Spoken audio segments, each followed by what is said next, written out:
kita tengok dari sudut mandat yang diberikan oleh kerajaan, siapakah, badan yang manakah yang paling tinggi hierarki kuasa, autoriti undang-undang? Tahu tak siapa? Mana satu? Jawabnya, Majlis Penasihat Syariah Suruhanjaya Security Malaysia.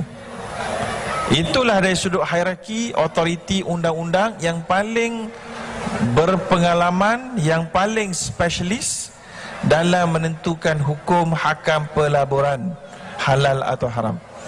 Lalu mereka mengatakan haram. Yang kedua kuat autoriti adalah Majlis Fatwa Negeri-Negeri. Kerana negeri dia duduk bawah sultan punya kuasa. So jadi dia boleh diwartakan dan jadi undang-undang. Jadi oleh kerana itu yang corot sekali adalah Majlis Fatwa Kebangsaan. Sebab dia tidak ada kuasa kecuali menasihat dan tak ada boleh jadikan apa-apa ke warta undang-undang.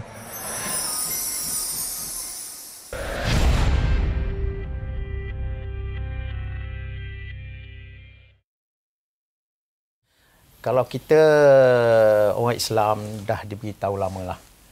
Tambah lagi kalau kita disebut intelek Islam apa sebenarnya ahli ulama.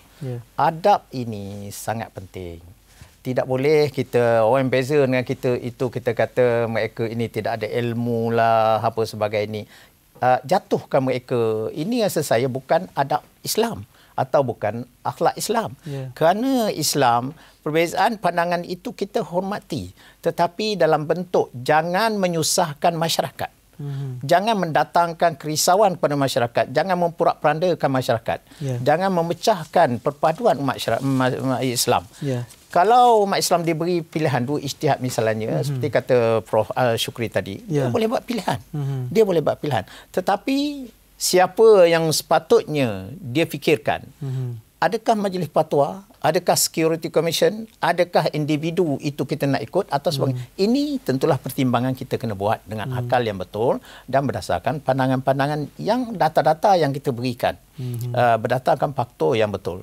Pertama dari segi kekukuhan dan matlamat serta apa yang dibuat oleh PMB itu sendiri. Dan juga Security Commission itu kedudukan dia, peranan dia dan ahli fatwa, Jawatankuasa Fatwa ini peranan dan kedudukan dia adalah berbeza. Masing-masing dengan fungsinya.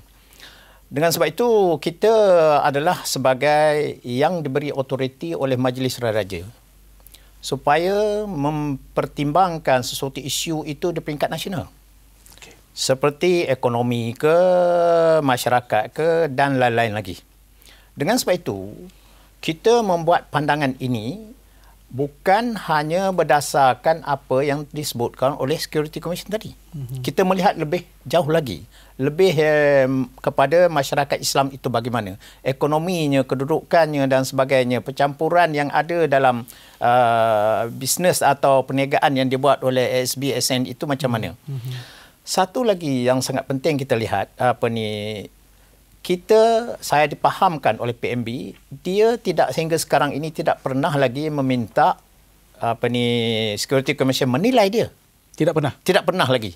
Dan apa yang dia buat ialah oleh kerana isu dia lebih besar dan dia pergi kepada satu autoriti yang pada anggapan mereka adalah mewakili negara, iaitu Jawatankuasa Muzakarah Fatwa.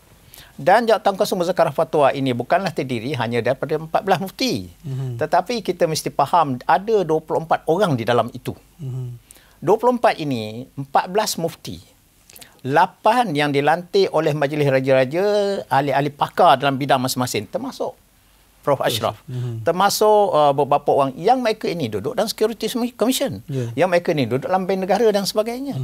Dan di samping itu, kita ada penasihat undang-undang. Jadi ini memberi ruang sebenarnya kepada institusi lain seperti Muzakarah Fatwa untuk melihat sesuatu isu itu dari perspektif yang lain. Tadi kita lihat garis panduan itu dari segi mikro, dari segi kuantitatif, macam yang disebut oleh Tan Sri tadi, Majlis Fatwa melihat dari segi masalah, dari segi makro dan sebagainya. Dan jika ada pandangan ini, tidak bermaksud ia bercanggah sebab Suruhanjaya Security tak pernah ada senarai tidak patuh syariah. Itu yang saya nak tekankan. Betul. Saya bersetuju dengan pandangan Prof. Ashraf tadi. Ya. Bahawa yang tidak dapat ini bukan berarti dia tidak syariah lagi. Betul. Yang dapat itu ialah syariah lah. Betul lah. Tapi yang tak dapat ini belum lagi. Sebab itu Security Commission tidak mengeluarkan ini syariah dan ini tak syariah. Ya. Tak ada. Dia tak mengeluarkan. Dengan sebab itu kepada orang ramai, fahamilah perkara ini selalu menyeluruh. Dan kita lihat, jangan mendengar pandangan-pandangan yang saya rasa dilihat dari satu perspektif saja. Ya.